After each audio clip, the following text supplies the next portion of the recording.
Hello everyone and welcome back to my YouTube channel, All Things Taylor, just in time for another awesome Fun Fact Friday coming your way with your host, of course, yours truly, Taeler Hendrix and Sally Sausage.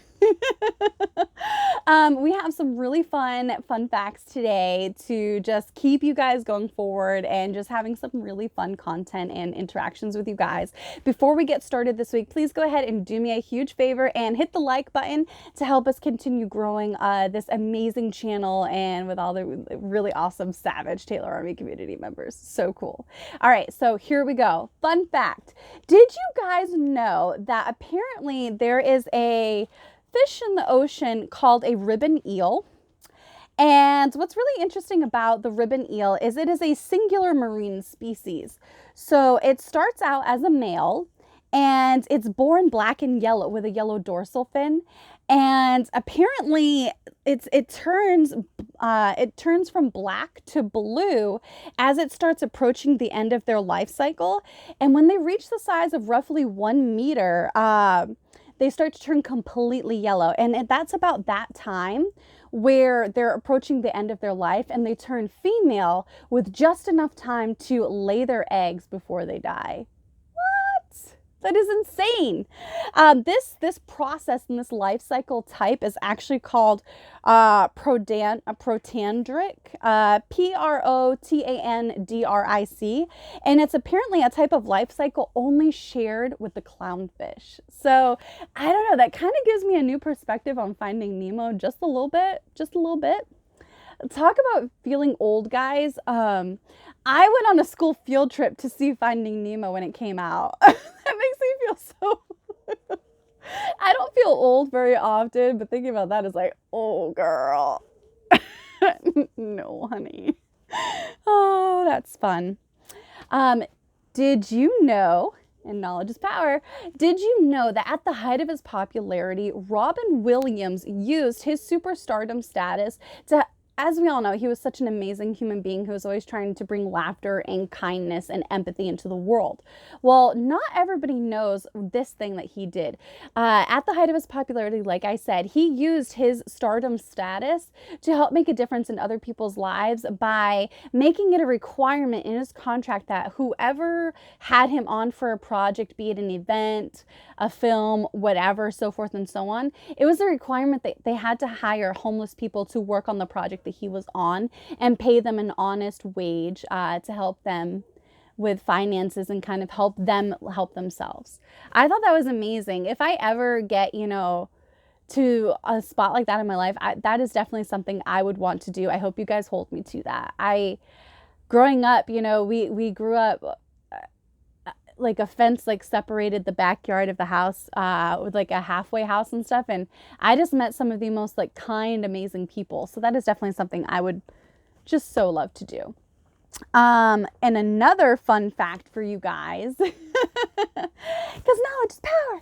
Yay! Fun fact, did you know that the person who's going to play Alfred in the new Batman is like a living nerd culture legend? Okay, Andy Serkis, not only was he the director for Venom, Let There Be Carnage, he was also Smeagol in Lord of the Rings and The Hobbit. He was in Star Wars. He was Claw for the MCU. What else was he in? Oh my gosh. Oh yeah, he was in King Kong and he was Caesar in the Planet of the Apes series. I mean, come on. Talk about nerd culture superstar king status. He is officially signed on to be your new Alfred in Batman, in the new Batman. Yay! Super fun.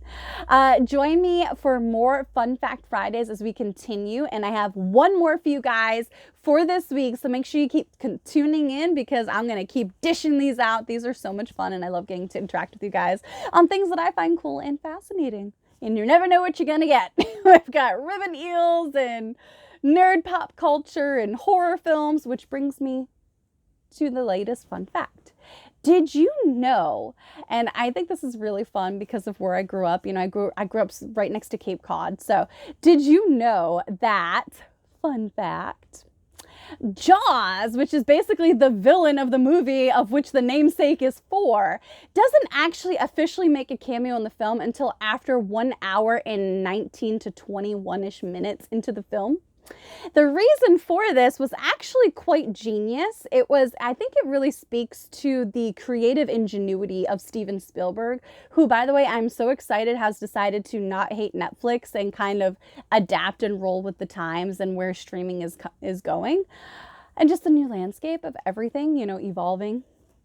Well, anyway, apparently there were so many mechanical issues with the actual built shark. So they had to make do, and Steven Spielberg had to come up with very innovative and, like I said, creative ingenuity. Basically, he had to use innate creative mind juices to come up with ways to make this a suspenseful, scary horror film, which is also kind of a social commentary, if you will. And honestly, I think all of that suspense, keeping you on the edge of your seat, and all that dun dun dun dun dun dun dun dun dun dun. I think it made it better. Like if you go back and watch Jaws and Jaws 2, and personally speaking, Jaws 2 is always my favorite. You can hate all you want, just as much as you hate on my hat and everything else. I can take it. But Jaws 2 is always my fave. I love that one. I just really like that story.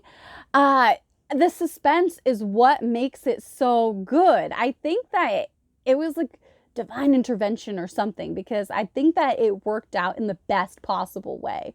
Tell me your thoughts on this week's Fun Fact Friday. I have more coming up for you guys next week, including some interesting things coming out of horror films from the 1950s with Alfred Hitchcock, and more for Fun Fact Fridays for Spooktober. Be sure to connect with me on my other social media platforms, with Twitter with @Taeler_Hendrix, Instagram with @Taeler Hendrix ROH, Ring of Hendrix, and of course on Cameo, cameo.com/Taeler Hendrix, and of course, right here on my killer awesome wicked cool YouTube channel. Comment below, be sure to like this video with a thumbs up, and tell your friends to subscribe. We have so much coming your way. The return of Taeler's Tiny Kitchen, reviews of my books, which I hope you guys will be awesome to give me feedback on, because my 4th children's book comes out this month, The Hopeful Spider. So be sure to check out my other books on Amazon. All 3 are available. It's Not Easy Being a Sloth, A Fish with a Wish is Trish, and Nosy Rosie and the Secret Surprise. And my 4th book is joining the other 3 with The Hopeful Spider. I am so happy to be sharing these all with you. I cannot wait for your feedback and to continue tuning into all of the progress and interactive content we have on this YouTube channel. Thank you so much. I'm your host, Taeler Hendrix, and this has been Fun Fact Friday. Talk soon.